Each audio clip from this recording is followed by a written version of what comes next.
El misterio pascual es la focalización de toda acción celebrativa. No celebramos otra cosa más que el misterio pascual visto desde distintas perspectivas.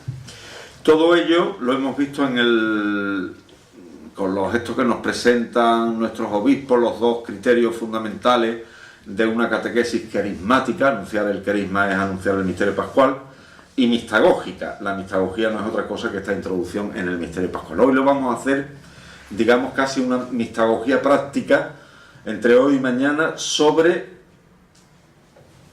las dos grandes partes que tiene toda celebración sacramental. Una, la liturgia de la palabra, que es lo que veremos hoy, y mañana, que nos centraremos en la liturgia propiamente eucarística, la de la celebración eucarística. La liturgia de la palabra también afecta a la Eucaristía, claro, es la primera de las partes, pero es común a todas las otras liturgias, todas las otras celebraciones litúrgicas. Todas tienen una liturgia de la palabra. Entonces, lo que hoy vamos a ver, en lo que hoy nos vamos a introducir, pues nos va a servir pues prácticamente para todas las demás celebraciones. Y lo vamos a hacer con estos dos textos. El primero, el del Apocalipsis, a partir del versículo 9 del capítulo 1. Yo, Juan, vuestro hermano y compañero en la tribulación, en el reino y en la perseverancia en Jesús, estaba desterrado en la isla llamada Patmos a causa de la palabra de Dios y del testimonio de Jesús. El día del Señor fui arrebatado en espíritu, y escuché detrás de mí una voz potente como de trompeta que decía: lo que estás viendo, escríbelo en un libro y envíaselo a las 7 iglesias, a Éfeso, Esmirna, a Pérgamo, a Tiatira, a Sardes, a Filadelfia y a la Odisea. Me volví para ver la voz que hablaba conmigo. Y cuando me volví, vi 7 candelabros de oro.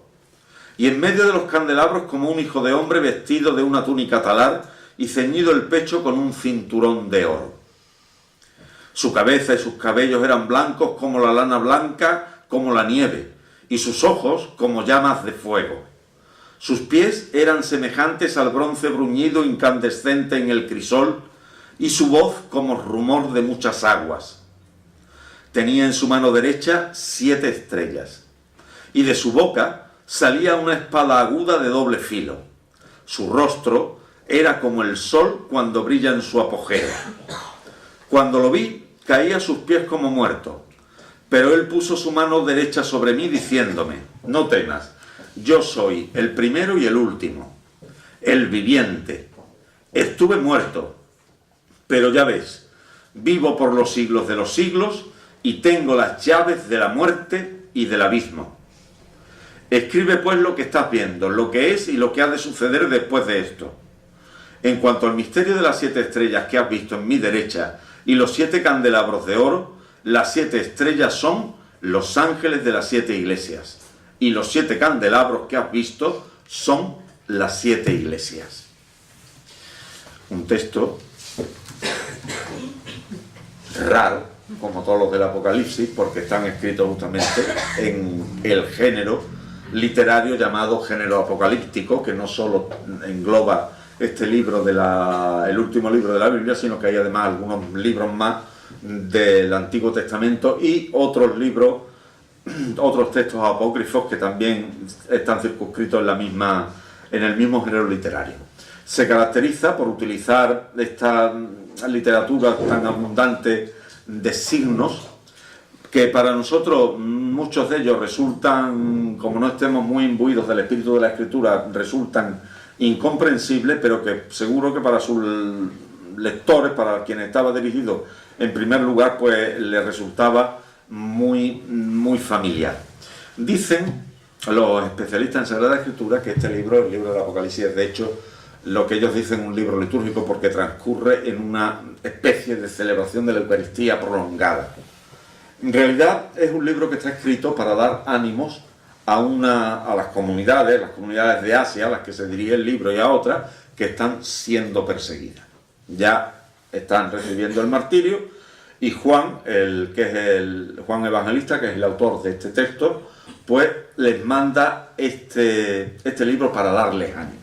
En realidad, lo que les dice el libro, vamos a ver, comunidades de Esmirna, Éfeso, etc. No preocuparos, aunque os estén persiguiendo, porque esta batalla no es vuestra. En realidad esta batalla es del Cordero que lucha contra la bestia.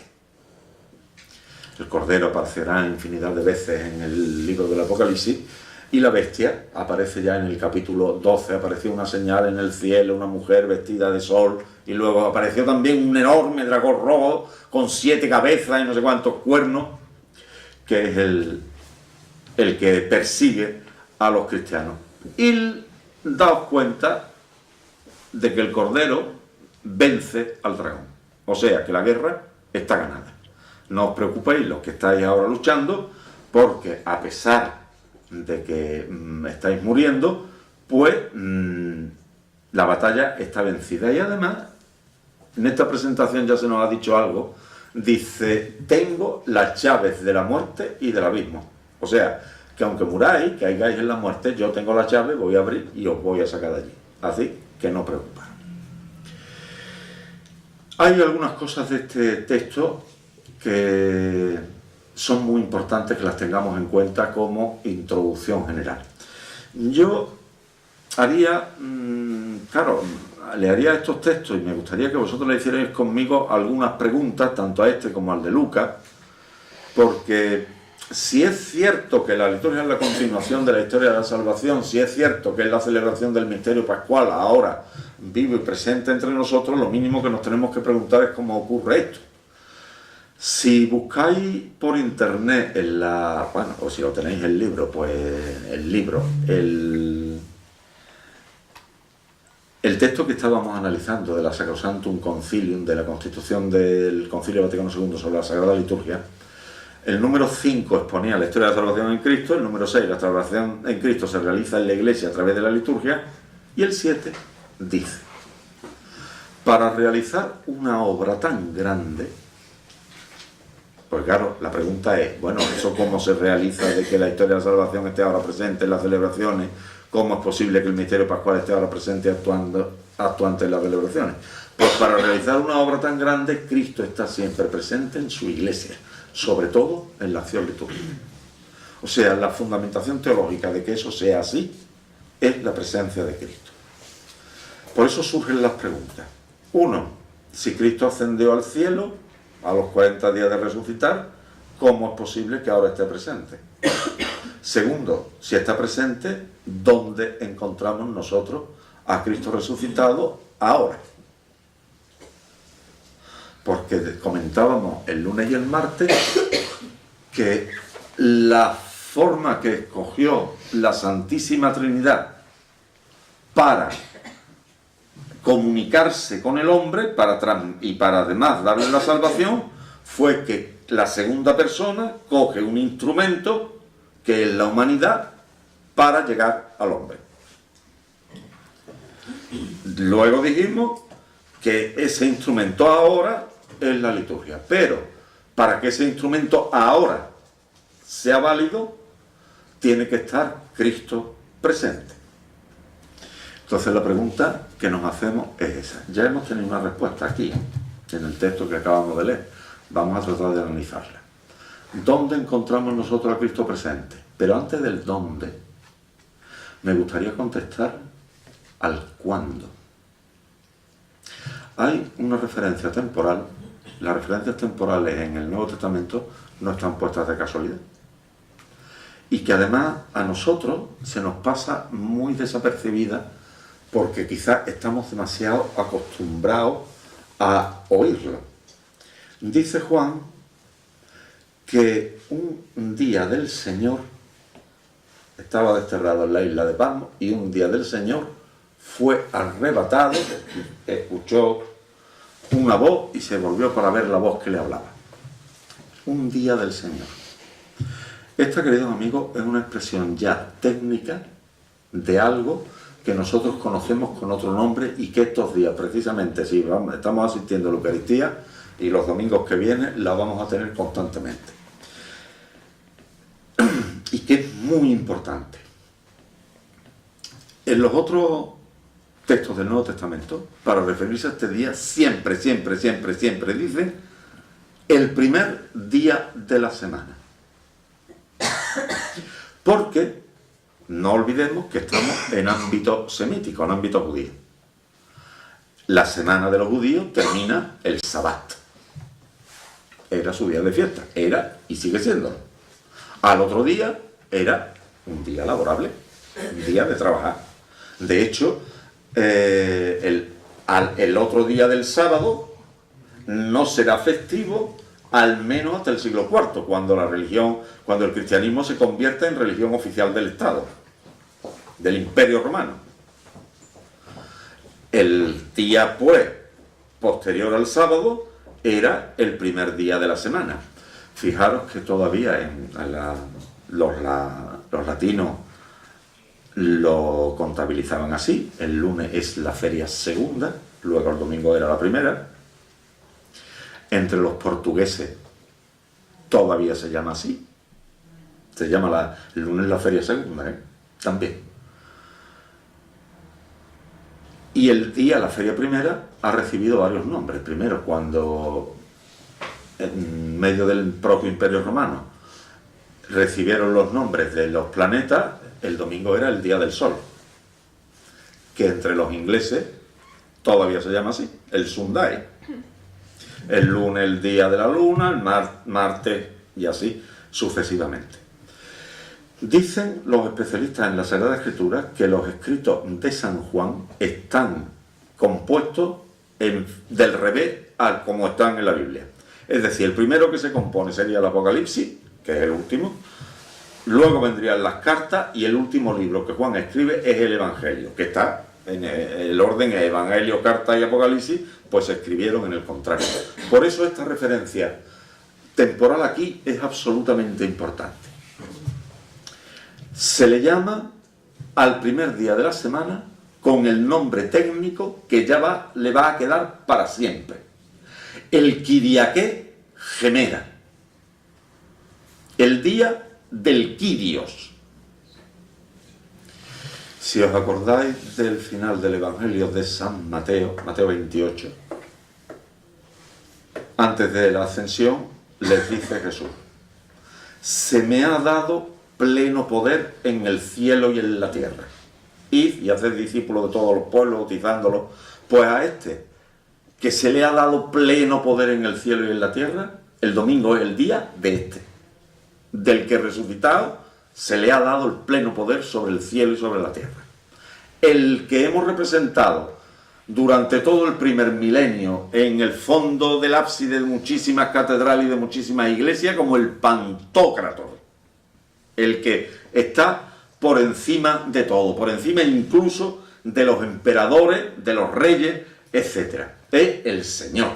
Pues ese día, que es el día que se le aparece a Juan, o mejor dicho, se aparece en el día del Señor. Si contabilizáis,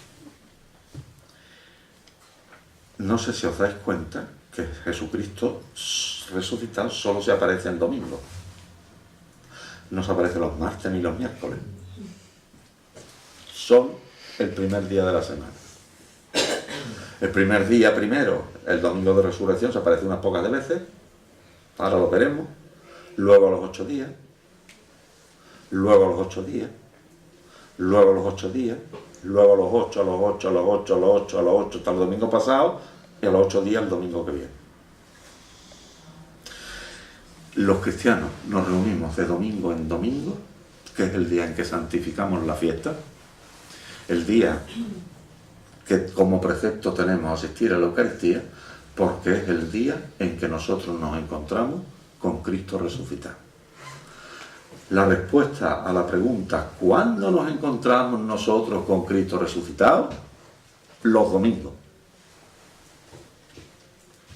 Por eso el precepto no se puede cumplir los martes. Yo voy a misa el martes, pero no voy a ir el domingo, bueno, no puedo, tengo el fútbol ahí. No, eso no puede ser.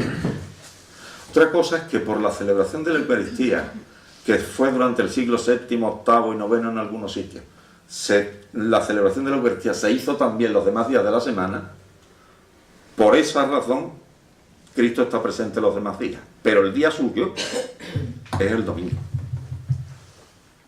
Y esto no se puede cambiar. Imposible. Entonces, oye, es que el domingo, pues sí, el domingo. Si es que además lo tenemos festivo desde el Imperio Romano del siglo IV, precisamente para que nos reunamos. Ustedes piensen, la vigilia pascual, pues ¿será posible que la tengamos que hacer tan de noche? Se hacía muy de día. Se hacía antes de irse a trabajar. Porque como era laborable, se tenían que ir a trabajar. Antes de irse a trabajar, celebraban la Eucaristía. Cuanto más dure la Eucaristía, pues más tenemos que madrugar. Más antes tenemos que empezar. Cuando efectivamente se añaden los bautizos, con todo lo que eso significa, y las 9 lecturas con la catequesis pascual, pues tiene que empezar a medianoche para que a la salida del sol haya acabado y se pueden ir a trabajar. Por eso tiene que transcurrir de noche. De siempre. Fue una barbaridad cuando se pasó la celebración a por la mañana, al sábado por la mañana, que ha estado un tiempo así. De hecho, se llamaba hasta el sábado de gloria, el sábado santo. Pues no, la vigilia tenía que ser el sábado por la noche, para el otro día. No que nos coja la mañana del sábado, sino al revés, nos tiene que coger la mañana del domingo.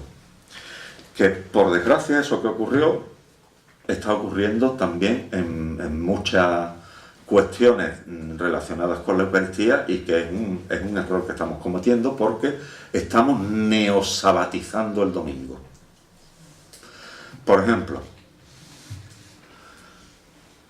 no queremos celebraciones de bautizo, bodas, ni primeras comuniones los domingos. Todas el sábado. El día de Cristo resucitado, que tenía que ser el domingo, pues otra vez con los judíos para atrás. Como cogemos el jueves la fiesta, la prolongamos el viernes, el sábado, el domingo estamos reventaditos por la mañana para ir, particularmente los más jóvenes, para ir a misa. O lo adelantan o lo suprimen. Que generalmente se adelanta y estamos el sábado a las 12 del mediodía. Si celebramos la misa, sirve ya para el domingo. Somos en ese sentido muy exigentes con Cristo, casi roñoso, ¿no? Ya arrancándole horas a ver si podemos. Y si es a las 11:55, ¿serviría la misa? Es un problema. Estamos neosabatizando el domingo, porque el domingo lo estamos dedicando al descanso. Hay muchos sitios donde, por desgracia, los domingos por la tarde no hay misa, Eso, aquí muy cerca nuestra. La Conferencia Episcopal Española escribió un documento precioso sobre el domingo, y después escribió San Juan Pablo II, que como es tanto hacemos inclinación, como estamos aquí también, que lleva su nombre, escribió el Dies Domini, que es una exhortación apostólica sobre el domingo, que es maravillosa, una preciosidad que os invito a todos a leerla. Por eso, además, el Papa la escribe porque estamos los cristianos volviéndonos para atrás. Bueno, pues ese día que aparece Cristo resucitado, se le aparece a San Juan. Nosotros ya sabemos que es él, pero también me interesa subrayar algunas cosas. Dice que escucha detrás una voz, una palabra, y se vuelve para ver la voz. Las voces no se ven. Las voces no se ven, menos esta. Esta sí se ve. Esta palabra sí se ve porque en el lenguaje propio del evangelista San Juan, si nosotros leemos el principio del Evangelio de San Juan, que ya lo he comentado unas pocas veces, en el principio existía la palabra, el verbo, y la palabra era Dios. El verbo, la palabra, lo mismo. Y la palabra estaba junto a Dios. Versículo 13 del capítulo 1. Y el verbo se hizo carne y habitó entre nosotros. La palabra se hace carne. En el principio de sus cartas, de la primera carta de San Juan, que lo tengo abierto esto por aquí para leerlo, lo que existía desde el principio, lo que hemos oído, lo que hemos visto con nuestros propios ojos, lo que contemplamos y palparon nuestras manos acerca de la palabra de la vida, pues la vida se hizo visible y nosotros hemos visto, damos testimonio y os la anunciamos. La palabra sí se ve. Sabían todos los que leían a San Juan en el Apocalipsis quién era esta palabra. La palabra que se ve.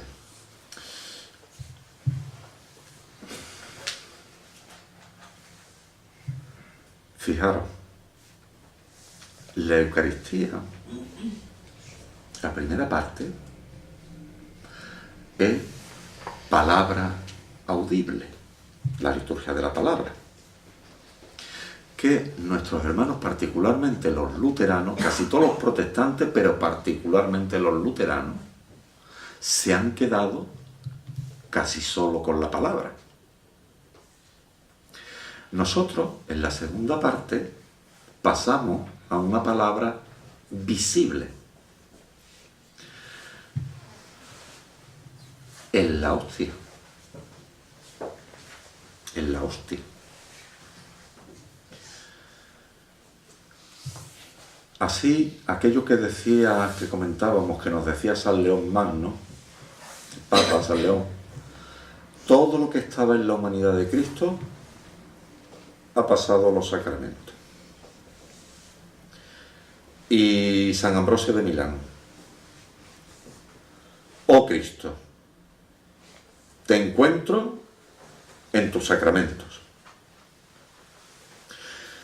Vamos a quedarnos con el del pan, con el signo del pan. Claro, lo que estaba en la humanidad ha pasado a los sacramentos. La Santísima Virgen María, cuando tocaba al niño Jesús, o ya no tan niño, estaba tocando a la segunda persona de la Trinidad. Ya lo dijimos el otro día. Cuando los que estaban en la montaña, cuando el Señor hizo el sermón de la montaña, las bienaventuranzas y el resto, estaban escuchando a la segunda persona de la Santísima Trinidad. La hemorroísa, cuando tocó la humanidad de Jesús, estaba tocando a la segunda persona de la Santísima Trinidad. Oh Cristo, te encuentro en tus sacramentos, pues cuando yo toco la hostia, el pan, estoy tocando a la segunda persona de la Santísima Trinidad. Porque según San León, todo lo que estaba en la humanidad de Jesús ha pasado a los sacramentos. Que es esta visión que tiene Juan en un domingo. Se vuelve y cuando se volvió para ver la voz, lo que vio fue 7 candelabros de oro y en medio una figura humana con una túnica talar y un cíngulo de oro a la altura del pecho y con todas esas características, su pelo, sus ojos, como llama, de su boca salía una espada de doble filo, que nosotros sabemos que es Cristo, porque además lo dice, se cayó como desmayado y lo tocó. No teman, yo soy el primero y el último. Estaba muerto, pero mira ahora, vivo por los siglos de los siglos. Es Cristo resucitado. Esta visión me permite a mí, junto con lo anterior de lo del pan consagrado, llamar la atención vuestra sobre lo siguiente. El primer día definíamos la liturgia como un conjunto de signos sensibles que estaban extraídos de la Escritura, significados de la Biblia, que habían sido instituidos por Cristo, por la Iglesia, y que eran eficaces. Pues todos los signos que tenemos en la Sagrada Liturgia, todos remiten a Cristo, siempre. Tengamos particularmente los signos mayores, los signos sacramentales mayores, el pan y el vino de la Eucaristía, remiten siempre a Cristo, hacen presente a Cristo. Esta escena que vio San Juan, la podéis ver repetida si vais a la catedral y miráis cualquiera de los altares donde preside Cristo, donde preside el obispo, altar mayor, altar del jubileo, capilla real, allí está. Si vais a Roma en cualquiera de los altares que preside el Papa, o si vais a otras diócesis, en los altares donde preside el obispo correspondiente, tenéis 7 candelabros y en medio una figura humana con una túnica talar, una túnica hasta los pies, y un cinturón, bueno, ahora no es de oro porque las cosas no están como para hace cíngulos de oro, pero lo hacemos de otro material. Verlo en los vídeos de YouTube, las misas del Papa, siempre 7 candelabros, siempre. Es para tratar de reproducir esta misma imagen. En la catedral nuestra, altar del jubileo, altar mayor, altar de la Virgen de los Reyes, 7 candelabros. ¿Cuándo encontramos nosotros a Cristo resucitado? Los domingos. ¿Dónde es donde primero encontramos nosotros a Cristo resucitado? En quien está presidiendo la Eucaristía. El ministro es el que hace primero, en primer lugar, según lo que el texto que estamos siguiendo, a Cristo presente en la celebración. Sea el Papa, los obispos o sean los sacerdotes. Acordaros que esto supongo que en cierta catequesis se habrá explicado, que el ministro ordenado hace presente a Cristo o actúa durante la celebración in persona Christi capitis, la persona de Cristo cabeza. Bueno, pues esa presentación. Fijaros también que el texto ya de por sí aclara, y esto lo aclara, pero me interesa decirlo para mañana, aclara el objetivo del libro del Apocalipsis de San Juan. Aclara, dice, en cuanto al misterio de las 7 estrellas que has visto en mi mano, las 7 estrellas son los ángeles de las 7 iglesias. Y los 7 candelabros son las 7 iglesias. O sea, comunidad, tú que estás perseguida por Nerón y te están matando a los cristianos, no te preocupes porque tus ángeles están en mi mano. Esto hace referencia a un texto que conoceréis del Antiguo Testamento. ¿Podría una madre olvidarse de sus hijos, del fruto de sus entrañas? Pues aunque una madre se olvide, yo no te olvidaré porque en la palma de mi mano te tengo tatuado. Así que, iglesia perseguida, tú no te preocupes porque está en las mismísimas manos de Cristo. Y Cristo está en medio de vosotros, en medio de los 7 candelabros, aunque estéis perseguidos. Vamos a pasar al otro texto. El texto del Evangelio de San Lucas, capítulo 24. Aquel mismo día, o sea, el primero de la semana, 2 de ellos iban caminando a una aldea llamada Emaús, distante de Jerusalén unos 70 estadios. Iban conversando entre ellos de lo que había sucedido. Mientras conversaban y discutían, Jesús en persona se acercó y se puso a caminar con ellos, pero sus ojos no eran capaces de reconocerlo. Él les dijo, ¿qué conversación es esa que traéis mientras vais de camino? Ellos se detuvieron con aire entristecido, y uno de ellos, que se llamaba Cleofás, le respondió, ¿eres tú el único forastero en Jerusalén que no sabe lo que ha pasado allí estos días? Él les dijo, ¿qué? Ellos contestaron, lo de Jesús el Nazareno, que fue un profeta poderoso en palabras y obras ante Dios y ante todo el pueblo, como lo entregaron los sumos sacerdotes y nuestros jefes para que lo condenaran a muerte y lo crucificaron. Nosotros esperábamos que él iba a liberar a Israel, pero con todo esto ya estamos en el 3er día desde que esto sucedió. Es verdad que algunas mujeres de nuestro grupo nos han sobresaltado, pues habiendo ido muy de mañana al sepulcro y no habiendo encontrado su cuerpo, vinieron diciendo que incluso habían visto una aparición de ángeles que dicen que está vivo. Algunos de los nuestros fueron también al sepulcro y lo encontraron como habían dicho las mujeres, pero a él no lo vieron. Entonces él les dijo, qué necios y torpes sois para creer lo que dijeron los profetas. ¿No era necesario que el Mesías padeciera esto y entrara así en su gloria? Y comenzando por Moisés y siguiendo por todos los profetas, les explicó lo que se refería a él en todas las escrituras. Llegaron cerca de la aldea donde iban y él simuló que iba a seguir caminando, pero ellos lo apremiaron diciendo, quédate con nosotros porque atardece y el día ya va de caída. Y entró para quedarse con ellos. Sentado a la mesa con ellos, tomó el pan, pronunció la bendición, lo partió y se lo iba dando. A ellos se les abrieron los ojos y lo reconocieron, pero él desapareció de su vista. Y se dijeron el uno al otro, ¿no ardía nuestro corazón mientras nos hablaba por el camino y nos explicaba las Escrituras? Y levantándose en aquel momento, se volvieron a Jerusalén, donde encontraron reunidos a los 11 con sus compañeros que estaban diciendo, era verdad, ha resucitado el Señor y se ha aparecido a Simón. y ellos contaron lo que les había pasado por el camino y cómo lo habían reconocido al partir el pan. El texto claramente tiene dos partes: lo que sucede por el camino y desde el camino ya estando en Emaús, lo que sucede allí, que son las dos partes en las que nosotros lo vamos a dividir. Hasta hoy nos quedaremos en el camino y mañana del camino para adelante. Porque me da a mí la sensación que la celebración de la Eucaristía está hecha en torno a estas dos partes. No lo he dicho bien, ¿eh? No es que me dé a mí la sensación de que esto sea una cosa mía. Es que está hecho así, sin mis sensaciones. Por eso, la primera parte podríamos decir que es la liturgia de la palabra y la segunda parte la liturgia eucarística. De hecho, aparecen hasta los verbos, mañana los subrayaremos. Tomó el pan, bueno, dando gracias, tomó el pan, lo partió, lo dio. Eso lo veremos mañana. He empezado con el versículo primero para reseñar la cuestión temporal, que no lo voy a subrayar más. Es el primer día de la semana, primero se aparece a María Magdalena y a las mujeres, por la tarde a estos dos de Emaús, pero el mismo texto nos dice, y se ha aparecido también a Simón, que es el primer día de la semana.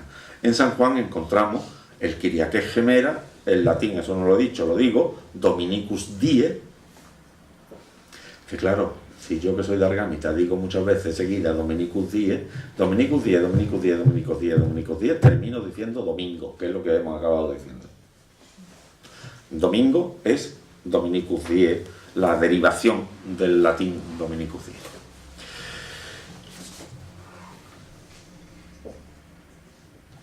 Varias cosas de este texto, siempre buscando dónde encontramos nosotros a Cristo resucitado. Cristo resucitado se hace presente a estos dos que van andando por el camino, hablando de lo que había pasado en Jerusalén estos días. Ellos no son capaces de reconocerlo. Una palabra sobre esto. No sabemos cómo era el cuerpo de Cristo resucitado. De hecho, lo que está en todas las apariciones es que no lo reconocen. Aquí en esto lo reconocen cuando parte el pan. Después que llevan, ya le ha contado todo lo que se refiere a él, todo Moisés y en todos los profetas. O sea que no sabemos cómo era el cuerpo de Cristo resucitado. No lo sabemos. Tenemos el capítulo 11 de la primera carta a los Corintios, donde San Pablo se esfuerza todo el capítulo, ¿eh? Se siembra lo corruptible, resucita lo incorruptible. Se siembra lo mortal, resucita lo inmortal.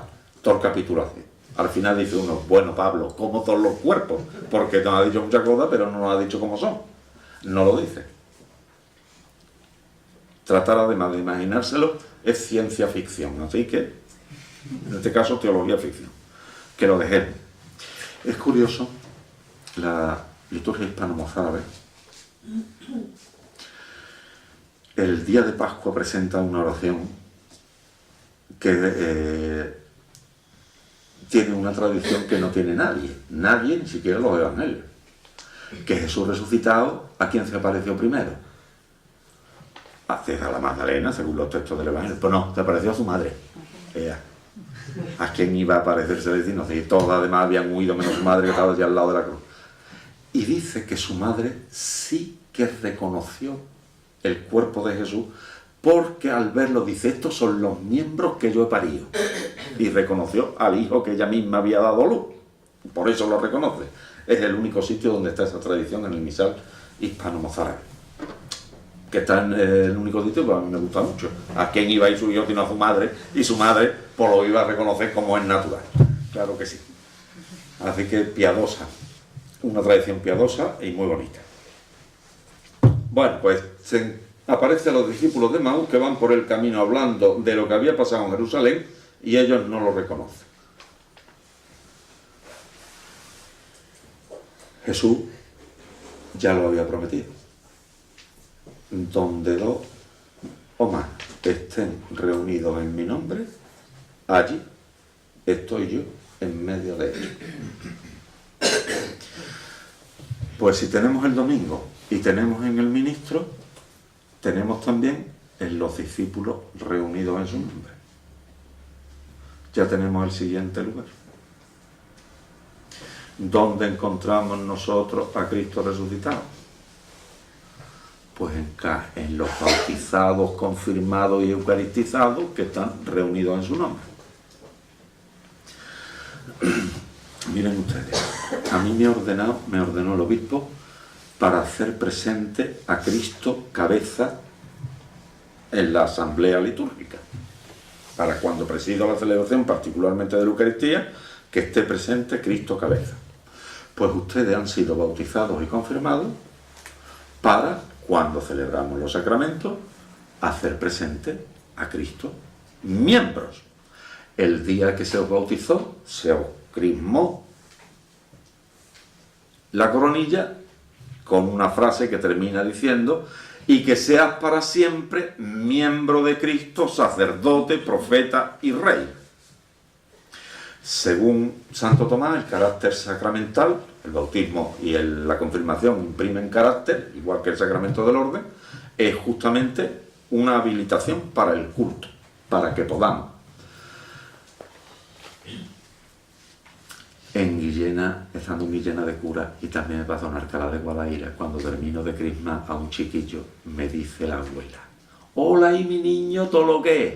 Pues sí, señora, su niño es miembro de Cristo, sacerdote, profeta y rey. Y eso es para que cuando estamos juntos celebrando la Eucaristía, esté Cristo miembros y Cristo cabeza. Al completo. Está el llamado Cristo total que le llamaba San Agustín. Y además tiene que ser así. Porque si están los miembros sin la cabeza, o está la cabeza sin los miembros, tenemos dos monstruos. Un cuerpo sin cabeza o una cabeza sin cuerpo. Está el Cristo total representado sacramentalmente. Entonces, por eso he empezado por el Apocalipsis. Cristo cabeza representado por el ministro, los miembros del cuerpo de Cristo hechos presentes por los bautizados confirmados. Tenemos ya aquí, en la carta a los Hebreos, dice que no debemos faltar a misa los domingos. No lo dice con estas palabras, lo dice con otras, pero es eso. Porque estamos quitándole un miembro al cuerpo de Cristo. Si tú eres miembro del cuerpo de Cristo y tú faltas, pues Cristo no está completo. Falta un miembro. Esa es otra forma de respetar la asamblea litúrgica. La conciencia, además, de que formamos en Cristo un solo cuerpo. Nos lo dice también, mañana hablaremos un poquito más de esto, esto no lo dice San Pablo continuamente. Estamos en una comunión y sabemos que es Cristo verdaderamente presente en nosotros. Bueno, no insisto en esto porque mañana insistiré también un poquito más. Siguiente cosa que es muy importante. La liturgia de la palabra está hecha en el mismo modo